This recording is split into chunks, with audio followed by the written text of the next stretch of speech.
the commander still has the discretion. Yes, sir. Yeah, discretion yan ang pinaka-magic word yan. Discretion mo yan being the commander. Nakita mo yung sitwasyon ng tao mo. May discretion ka, di ba? Yes, sir. Alam natin, paglaban natin mga tao natin.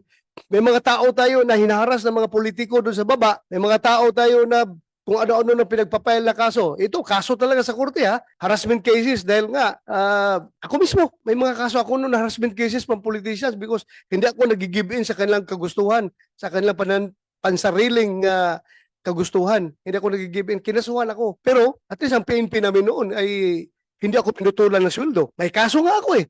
Pero hindi ako pinutulan ng sweldo. Dahil nakita naman ng PNP leadership na itong tao na ito nagtatrabaho lang. Nasagasaan ang politiko, ngayon, nagalit ang politiko, rumisbak, kinasuhan. So bakit ko puputulan ng sweldo itong tao na nagtatrabaho? Sa taong matino. You have the discretion being the commander.